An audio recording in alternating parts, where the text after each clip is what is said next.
Oscar, Golden Globe, BAFTA, SAG Awards, Critics' Choice Awards.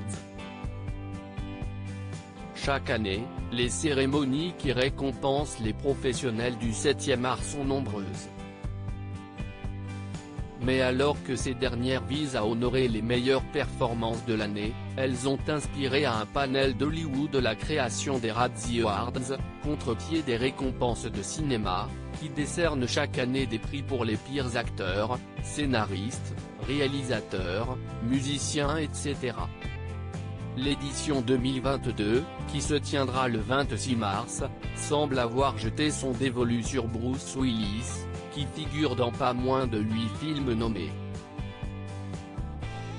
Si bien que cela a poussé les organisateurs à créer une catégorie toute particulière pour l'acteur, les pires performances de Bruce Willis dans un film de 2021. Dans les films fustigés par les Razzie Awards, Bruce Willis n'y tient souvent qu'un petit rôle assez caricatural, qui permet cependant à la production de vendre le film sur les marchés internationaux. En échange de quoi l'acteur américain bénéficie d'un généreux cachet, malgré un projet écrit par-dessus la jambe. Il faut dire que la carrière de Bruce Willis semble en chute libre depuis le début des années 2010.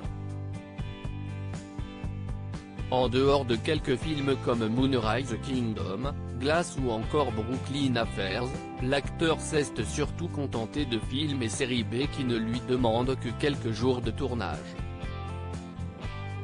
D'après certaines sources citées par l'éclaireur, ces choix seraient en partie liés aux pertes de mémoire récurrentes du comédien. Bruce Willis, ses plus grands succès au cinéma. Si Bruce Willis connaît actuellement un passage à vide dans sa carrière, il peut se targuer d'avoir multiplié les films cultes, il fut un temps. Parmi les pépites de sa filmographie, on retrouve notamment Le 5e élément, 1997, Piège de cristal, 1988, Pulp Fiction 1994, Sin City, 2005, ou encore Sixième Sens, 1999. Loading Widget.